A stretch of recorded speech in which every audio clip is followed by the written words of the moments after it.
Hi everyone, Armoured Pants here, and I have another video for you in the German line. This is the Tier 10 Heavy, the Mouse. If you want to contact me, by the way, I've got some questions. The best way is on Facebook, and the Facebook page is at WOTB Gameplay, at World of Tank Blitz Gameplay, and I usually answer there fairly quickly. Now let's have a look at the tech spec, and as always we will use Blitz Hanger. Now the Mouse is a historically fascinating tank, even though only one prototype had a turret fitted. Two prototypes were built, mainly because it's such a monster tank. It's a monster heavy, and it and the E100 are really the monster tanks in this game. The monster heavies, 2,500 hit points. It's just wow. But you know, it does have a lot of drawbacks. So the 128mm gun is short barreled, has low muzzle velocity, only has 920 meters per second, which is very low, particularly for a heavy in tier 10. It has almost an 11-second reload, as you can see, so it's not great DPM. Also, you've only got 246mm of pen on the AP and doing 460 damage, so you don't have great DPM either. Even when you supercharge with the gun, you're only getting less than 1200 meters per second muzzle velocity, so it's very low for a tier 10 heavy tank. And when you consider that some tanks have almost 2000 meters per second muzzle velocity, right? And muzzle velocity, as we know, contributes directly towards the possibility of penning, particularly over distance. Now it does have 8 degrees of gun depression, has 24 degrees of gun elevation, which is really good. But this thing is slow. It means glacial slow, 25 kilometers per hour forward, an awful power to weight ratio, which basically means it's really slow from a start, really slow from a standstill. You may as well get out and walk if you're trying to get up a hill. I mean, it basically moves like glacial erosion. However, backward it's faster than you may think. It was 15 kilometers backward. It's also a massive target, so it's hard to miss. You're a really big target, one of the biggest tanks in Blitz. So you're probably kind of thinking to yourself, alright, well, with the gun and the target and the slowness, is this tank really any good? Well, hell yes it is. And why? Because of this. This is what this tank is about. It's about this armor, which is WOW. Wow, it is troll. It's one of the best, maybe the best armor profile in Blitz. Look at those relative armor angles there. You're just not going to pen this. It is a side scraping monster. You need to know how to side scrape if you want to use this tank though, because it's rear mounted, and also side scraping is one of its key strengths. If you're side scraping, it's almost impossible to pen. However, you can be lazy with side scraping, because look at this. Normally if you side scrape at this angle, it's less acute, you get penned. Not in this thing, because basically, you know, you're still up at 500-600 millimeters of relative armor even at that less acute angle.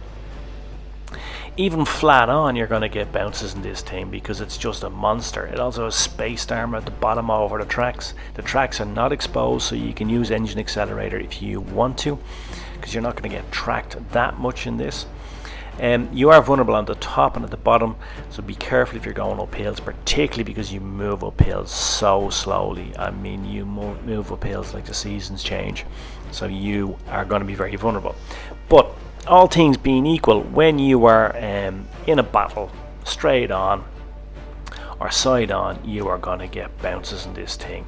It is a monster and has monster armor, and that's what this tank is really about.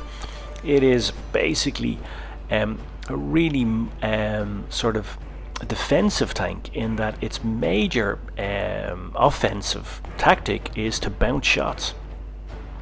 You can use it to bounce shots, therefore, and as we said, there's a double whammy effect when you bounce shots, because firstly you're not taking damage, but you're also stopping your team from taking damage, because any shot that bounces from you is a shot that could have gone through your teammates. We've spoken about game theory on channel here before, game philosophy. One way to look at Blitz is that you start with a red total pool of hit points and a green total pool of hit points, and when one reaches 0 you lose. Of course, when you're playing Supremacy, that's not always the case, but usually when one of those pools reaches 0 you lose, right, and your team wins. Therefore, if you block a shot, and not only are you keeping your own hit points up, but you're also keeping the total of the team up. So therefore you're being a good team player, and that's really what this tank is about. You really need to be aware that this tank, because it's so slow, you're going to play in a small pocket of the map. You're not going to be able to get all around the map in this tank, right? So forget about that. So you need to decide, it's about decision making, you need to decide where to go in this tank, where you can take up a position, where you can block damage, where you can anchor this tank and basically stop the enemy from getting strategic positions. Just think about like a castle. Where would you build a castle that has a strategic vantage point? Where are you going to move this mobile armoured castle during the game to make sure it has most effect during the game? Now I do realise that's a bit of an oxymoron, a bit of a paradox in that I'm saying that you move offensively to be defensive. But just think about when its major strength is its ability to bounce shots, its armour. That is a defensive quality. So therefore you're moving into an offensive position to use those defensive qualities to absorb shells and to anchor your team somewhere on the map. And you need to pick that place carefully, as I'm going to do here. I'm moving to B, because you can't really get into another position on this map. You're going to play in a very small pocket of the map, so you need to make sure you pick a position where you can be a target, because that's what this is about in this tank. You need to be a target. If you're not attracting shells from the enemy, you're not doing your job in this tank.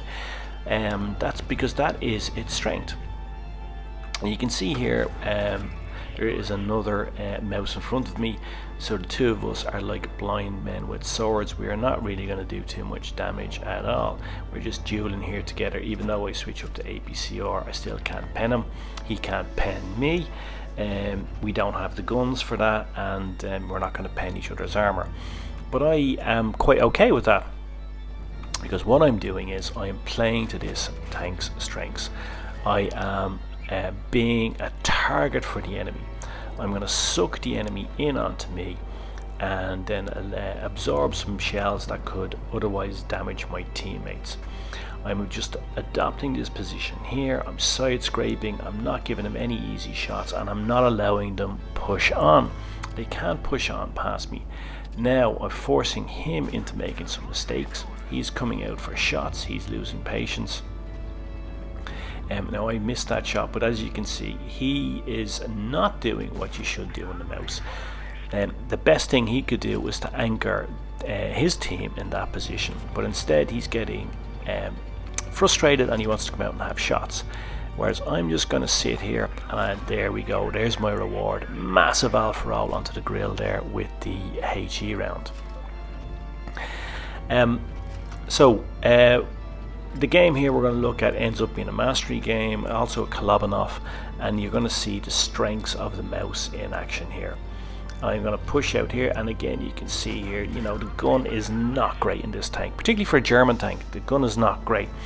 So just be aware of that before you start playing this tank. There's nothing spectacular about the gun on this tank. This tank is all about its armor. That's really what it's about. Now you can see I've been patient.